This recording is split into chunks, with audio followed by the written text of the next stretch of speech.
Assalamualaikum warahmatullahi wabarakatuh. Yang bertemu lagi dengan di mata kuliah Ilmu dan Teknologi Pangan.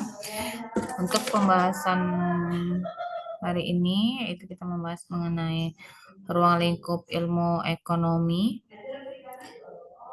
Ada pembahasan hari ini, yaitu kita membahas mengenai pengertian ilmu ekonomi. Terus yang kedua, masalah perekonomian, barang serta jasa. Yang keempat, komoditas ekonomi atau ekonomi good. Yang kelima, barang akhir, barang modal, dan barang antara. Yang keenam, kita membahas mengenai mengapa belajar ilmu ekonomi. Setelah itu ada metode ilmu ekonomi.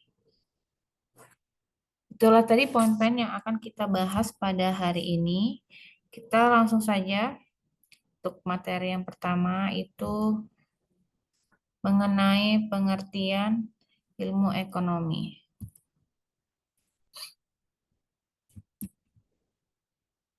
Oke. Di pengertian ilmu ekonomi ini ada beberapa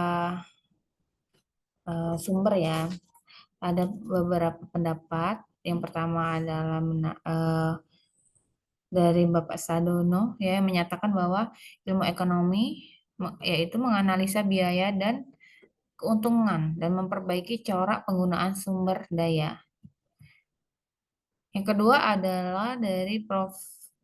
Samson ya, menyatakan bahwa ilmu ekonomi adalah suatu studi bagaimana orang-orang dan masyarakat membuat pilihan dengan atau tanpa menggunakan uang, dengan menggunakan sumber daya yang terbatas, tetapi dapat dipergunakan dalam berbagai cara untuk menghasilkan berbagai jenis barang dan jasa dan mendistribusikannya untuk keperluan konsumsi sekarang dan di masa depan. Yang ketiga, di sini pernyataan Jacob ya Wiener, yaitu ilmu ekonomi sebagai suatu tindakan apa yang bisa dilaksanakan oleh pelaksana ekonomi ataupun ahli ekonomi. Itu ada beberapa. Ada juga pengertian umum, jadi ngelingkut semuanya ya. Jadi secara global, maka dikatakan bahwa ilmu ekonomi yaitu sesuatu ilmu yang di dalamnya mempelajari bagaimanakah usaha manusia akan bertingkah laku untuk mencukupi segala keperluannya dengan pilihan sumber daya yang bersifat sangat terbatas, sehingga tidak sebanding dengan kebutuhan manusia yang pastinya tidak terbatas juga. Begitu. Jadi dari beberapa pernyataan tersebut di atas bahwa kita bisa menyimpulkan ilmu ekonomi adalah pengkajian mendalam bidang perekonomian atau perniagaan terkait kegiatan-kegiatan pelaksanaan yang beraktivitas di bidang ekonomi. Kegiatan apa saja di bidang ekonomi, yaitu kegiatan ada pembelian, kegiatan memproduksi, dan kegiatan penyaluran atau distribusi yang dilakukan untuk pemenuhan semua kebutuhan dengan sumber daya atau sumber keberdayaan yang tidak banyak ketersediaannya, sumber dayanya yang tidak terbatas ya. Itu. Terus di sini ada masalah-masalah perekonomian. Jadi masalah-masalah perekonomian kita akan membahas. Yang pertama di sini masalah-masalah ini terjadi dikarenakan adanya keterbatasan sumber daya yang ada dan tidak seimbang dengan kebutuhan. Jadi adanya timbulnya masalah perekonomian ini timbul akibat keterbatasan sumber daya, tetapi kebutuhan itu tidak terbatas ya. Jadi di sini ada kebutuhan pelaksanaan ekonomi, apa saja pelaksanaan ekonomi, ada pihak industri atau produk, pihak keluarga, serta pihak pemerintahan. Masalah utama perilaku ekonomi yaitu kebutuhan-kebutuhan manusia serta sarana pemenuhannya yaitu berupa berbagai jenis maupun berbagai barang, ya. Sorry, ada beberapa berbagai jasa maupun berbagai barang. Atau bisa kalau barang dan jasa seperti itu ya. Di sini ada pengelompokan kebutuhan manusia. Yang pertama adalah kebutuhan basic atau kebutuhan pokok. Nah, biasanya kebutuhan ini nih yang tidak bisa digantikan, itu wajib harus dipenuhi, ya. Kebutuhan yang harus selalu dipenuhi serta sangat mendasar dalam kehidupannya. Contohnya apa di sini? Ada kebutuhan pakaian, kebutuhan makanan, kebutuhan tempat tinggal. Itu adalah kebutuhan pokok. Terus yang kedua ada kebutuhan pekerjaan, yaitu segala pekerjaan ataupun peralatan yang diperlukan dalam proses menghasilkan jasa serta barang. Ya, ini adalah kebutuhan pekerjaan. Yang ketiga adalah kebutuhan kepribadian seseorang. Kebutuhan apa? Jadi kita bisa melihat, yaitu berupa pengakuan yang diberikan orang lain terhadap diri orang tersebut sebagai contoh. Nah, di sini. Jadi ini cenderung kebutuhannya individu ya, ke kita ya. Contohnya di sini adalah tingkatan pendidikan, terus juga ada status sosial dan lain-lain ya. Itu. Butuh ya, kita butuh kepribadian seseorang. Misalnya tingkat pendidikan kita butuh akan pentingnya pendidikan ya. Terus ada status sosialnya seperti apa? Ya, jadi statusnya misalnya ada status mahasiswa, pedagang, seperti itu. Itu kebutuhan kepribadian kita. Terus yang selanjutnya, kita masuk ke masalah-masalah. Tadi kan masalah timbul akibat tidak bisanya terpenuhi kebutuhan, ya. Nah, di sini masalah ada dua nih masalah yang timbul. Yang pertama adalah masalah ekonomi klasik, terus yang kedua masalah ekonomi modern. Masalah ekonomi klasik ini dibagi lagi ya tiga. Masalah produksi, distribusi, dan konsumsi. Masalah produksi ini tentang bagaimana cara atau metode memproduksi jasa serta barang yang akan dijual. Itu masalahnya seperti apa. Jadi produk yang akan dihasilkan ini seperti apa ya, itu tanggung jawab produsen. Terus yang kedua adalah masalah distribusi. Masalah tentang bagaimana caranya supaya barang hasil produksi tersebut bisa diterima oleh pembeli. Nah, ini yang perlu diperhatikan. Jangan sampai nanti barang yang didistribusikan sampai ke tangan konsumen itu dalam keadaan rusak ya. Yang pastinya tidak akan laku di pasaran. Nah, itu harus diperhatikan. Misalnya, contohnya kita ingin mendistribusikan es krim ke tangan konsumen.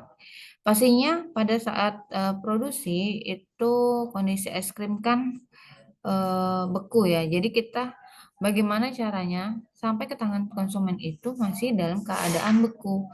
Makanya pada saat pendistribusian mobil itu difasilitasi pendingin kayak seperti showcase ya, sehingga eh, untuk produknya itu tetap bagus sampai ke tangan konsumen gitu. Terus yang ketiga, masalah ketiga adalah masalah konsumsi. Masalah tentang apakah jasa atau barang yang diproduksi memang dibutuhkan oleh pembeli. Nah, ini perlu diperhatikan nih. Ini masalah konsumsi. Jadi jangan sampai masa pasarnya itu siapa? Jangan sampai untuk eh, konsumsi ya kita apa mendistribusikan misalnya itu pihak konsumen itu tidak butuh misalnya seperti itu. Kebutuhan konsumen. Misalnya kalau kita ingin buka suatu usaha, kita kan harus melihat masa pasarnya siapa, kebutuhannya apa di suatu wilayah tersebut. Jangan sampai nanti kita membuka usaha atau kita memproduksi produk itu tidak dibutuhkan oleh konsumen. Ya, itu perlu diperhatikan. Terus itu adalah 3 poin di masalah ekonomi klasik. Yang kedua ini adalah masalah ekonomi modern. Nah, di sini ada pernyataan yang pertama, apa dan berapa? Masalah tentang jenis dan seberapa banyak jumlah yang akan diproduksi. Nah, ini berhubungan dengan konsumen juga nih. Apakah konsumen dengan produk itu eh, sangat berminat atau membutuhkan, terus jumlahnya berapa? Nah, itu harus diperhatikan. Jangan sampai nanti kita memproduksinya itu eh, tidak sesuai dengan permintaan. Terus yang kedua, bagaimana masalah tentang cara atau metode jasa serta barang akan dihasilkan. Ya, bagaimana metode jasa serta barang yang akan dihasilkan itu seperti apa? Itu harus diperhatikan. Terus bagaimana sumber daya? Ya, ada kuantitas dan kualitas yang akan memproduksinya. SDM-nya sumber daya. Di sini ada sumber daya. Bisa dari kalau kualitas, misalnya dari segi sumber daya SDM-nya ya, pekerjanya ya. Apakah berkompeten di bidangnya atau tidak. Nah, itu perlu diperhatikan. Terus yang keempat, untuk siapakah? Nah, ini tadi ya masih berhubungan dengan distribusi dengan masalah konsumsi ya. Untuk siapakah? Siapa target market atau masa pasar? Pangsa pasarnya itu siapa? Ya. Kita harus tahu kalau kita ingin memasarkan suatu produk atau memproduksi produk, kita harus tahu masa pasarnya siapa. Ya. Karena masa pasar itu akan mempengaruhi juga untuk harga produk yang nantinya akan apa namanya eh, akan diberikan kepada konsumen. Misalnya masa pasar kita ada produk pempek misalnya ya untuk skala anak SMP gitu kan. Nah, itu harganya pastinya berbeda dengan harga skala mahasiswa karena dari segi uang jajan SMP itu misalnya hanya diberi uang jajan kan lebih kecil ya daripada skala mahasiswa. Makanya kayak seperti kualitas pempek misalnya dari segi eh, besar misalnya dan harga itu pasti beda.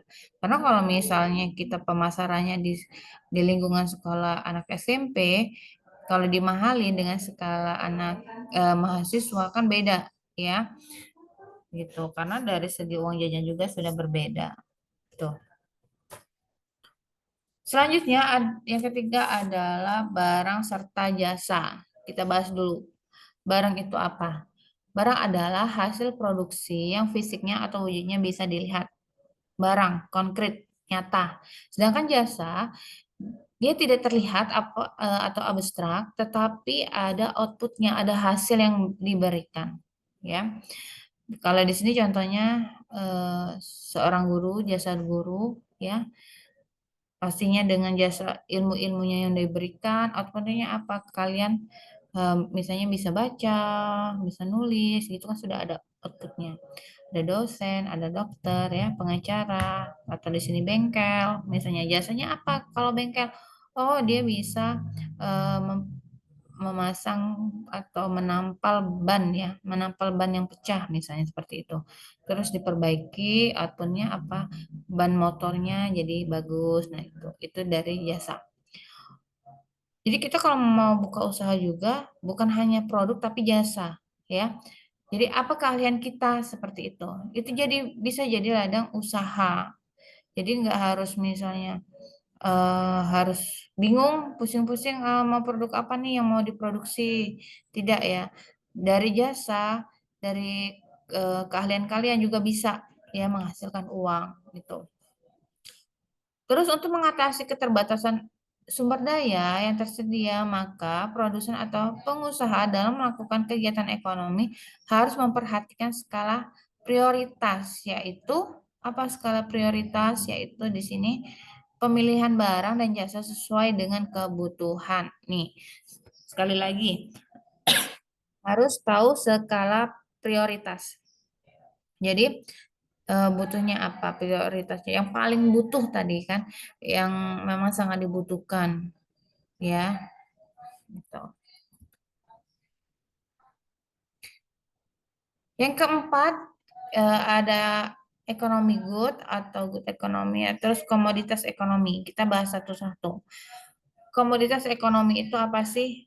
Ya, adalah komoditas yang berguna untuk memenuhi kebutuhan dan untuk mendapatkannya memerlukan suatu usaha adapun sifatnya. Jadi di sini ya memenuhi kebutuhan dan untuk mendapatkan memerlukan suatu usaha ya komoditas ekonomi. Sifatnya apa saja di sini? Sifatnya harus ada usaha untuk memperolehnya, ya. Terus memiliki nilai kegunaan. Terus juga bisa ditukar atau dipindahkan, memiliki price di sini juga jumlahnya terbatas, komoditas ekonomi. Contoh barangnya apa di sini? Contohnya rumah. Untuk mendapatkan rumah kita harus mengeluarkan uang ya untuk proses pembelian atau sewanya ya. So kalau mau bangun rumah berarti kan mau beli tanahnya, mau beli bahan-bahannya untuk mendapat untuk jadi rumah ya itu. Makanan juga kalau kita mau makan misalnya kita kalau mau masak makan pasti bahan bakunya dibeli dulu. Misalnya mau masak mau goreng ikan berarti kan beli ikannya dulu, makanya memiliki nilai kegunaan. Terus kendaraan transportasi juga sama itu ya. Itu adalah komoditas ekonomi. Kalau economic good itu seperti apa di sini? Atau free good adalah komoditas yang tidak memerlukan usaha dan tindakan ya. Kalau untuk mendapatkannya tidak butuh perjuangan ya di sini. Ketersediaannya jumlahnya banyak sekali. Sifatnya apa di sini? Tidak memiliki price di market atau pasar, terus juga sangat mudah didapatkan, ya, itu sangat mudah didapatkan. Contohnya aja apa di sini? Sinar matahari. Kita nggak butuh rebutan atau kita tidak butuh mengeluarkan uang ya untuk menikmati sinar matahari. Terus air laut, air sungai, udara yang kita rasakan atau oksigen yang kita selalu hirup ya, yang tidak terbatas jumlahnya. Gitu.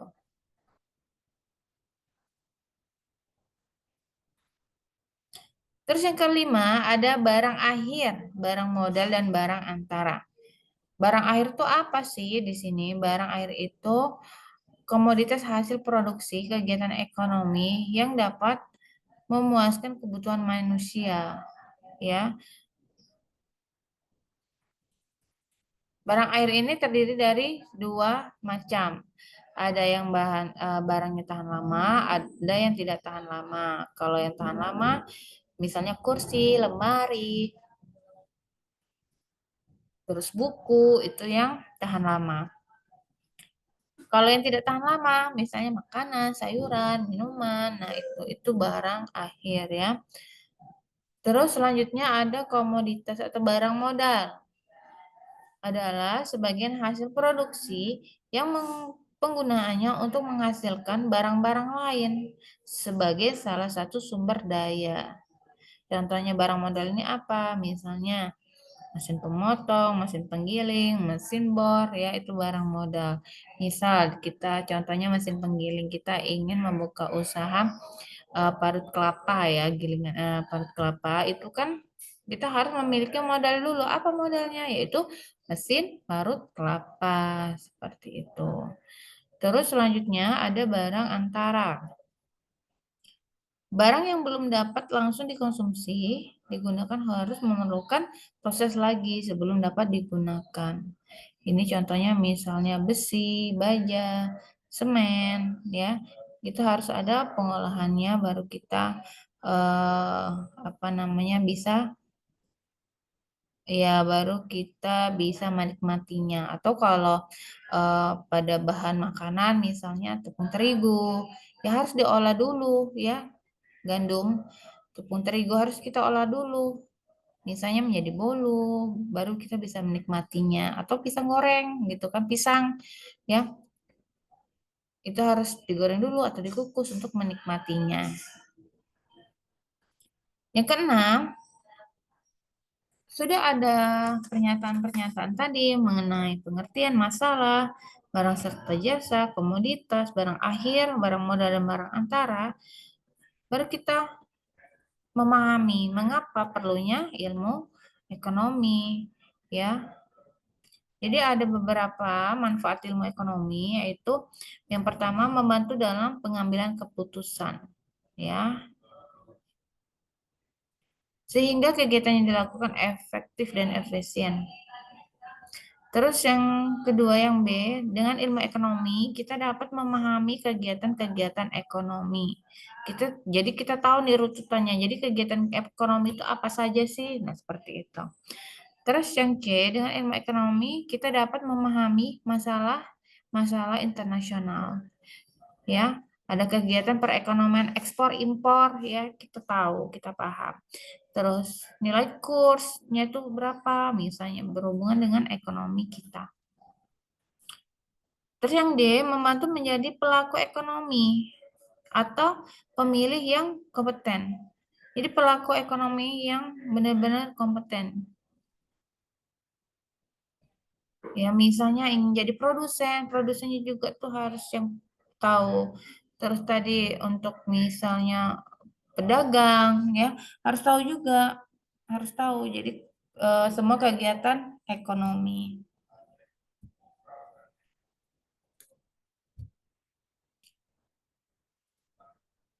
Selanjutnya ada metodologi ilmu ekonomi. Jadi ada 3 ruang lingkupnya.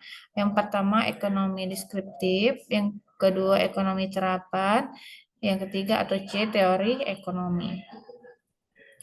Untuk ekonomi deskriptif adalah cabang ilmu ekonomi yang menjelaskan dan mendeskripsikan keadaan perekonomian dan kegiatan perekonomian, ya, pada suatu tempat atau fakta yang terjadi di lapangan. Jadi dideskripsikan, dijelaskan permasalahannya misalnya apa. Terus juga ada ekonomi terapan. Adalah cabang keilmuan di mana peranannya sebagai penyelesaian dan solusi dari permasalahan ekonomi yang terjadi dengan menggunakan hasil kajian dari ekonomi deskriptif. Jadi ekonomi deskriptif mendeskripsikan permasalahannya apa yang terjadi, ya. Terus ekonomi terapannya menyelesaikan dari permasalahan tersebut. Selanjutnya adalah teori ekonomi, merupakan bagian keilmuan tentang penjelasan penyebab terjadinya suatu kegiatan perekonomian. Ya, ekonomi terapan. Berarti saling berkesinambungan antara 3 ruang lingkup keilmuan ekonomi, ekonomi deskriptif, ekonomi terapan, dan ekonomi dan teori ekonomi.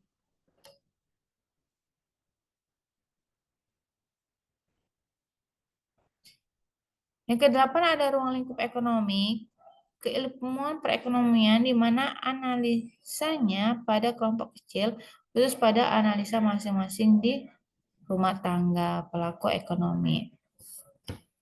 Nah, jadi di sini aspek atau ruang lingkup ekonomi itu ada ekonomi mikro dan ada ekonomi makro. Apa itu aspek yang dianalisis di dalam ekonomi mikro? Kalau mikro kecil, ya, hubungan timbal balik yang terjadi di pasar barang di sini. Salah satu bentuk analisa dalam keekonomi mikro pada interaksi di pasar barang adalah persetujuan harga, ada kuantitas, kualitas dari jasa atau barang yang diperdagangkan. Terus yang B, ada sikap produsen. Sikap produsen dan pembeli. Bentuk analisa dalam ekonomi mikro, yaitu analisanya tingkah laku subjek ekonomi secara khusus, baik dalam ruang rumah tangga perusahaan, rumah tangga keluarga, dan rumah tangga pemerintah. Di sini. Terus yang C, hubungan interaksi yang terjadi di pasar pemproduksian. Hal yang dibahas diantaranya yaitu pendapatan faktor produksi, harga, jumlah, serta faktor produksi yang diperlukan. Itu ruang lingkup ekonomi. Sedangkan untuk ekonomi makro adalah ilmu ekonomi yang lingkupan analisisnya bersifat luas, besar. Tadi kalau yang mikro kan skala kecil, yang ini ruang lingkupnya lebih luas.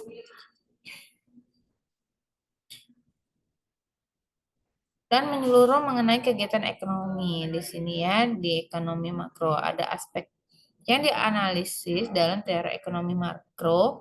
Yang pertama adalah tingkatan output keseluruhan di dalam aktivitas ekonomi yang terdiri dari pengeluaran konsumsi rumah tangga, pengeluaran pemerintah, pengeluaran perusahaan, dan ekspor impor. Terus yang B, pengeluaran keseluruhan, ya. Yang C ada tingkat pengangguran, yang D ada kenaikan harga yang terjadi terus-menerus atau inflasi. Nah, ini ini ya kalau ekonomi makro tuh lingkupnya luas. Itulah tadi untuk materi hari ini mengenai ruang lingkup ekonomi. Semoga bisa membantu atau semoga bisa dipahami untuk materi pada hari ini. Saya akhiri. Wassalamualaikum warahmatullahi wabarakatuh.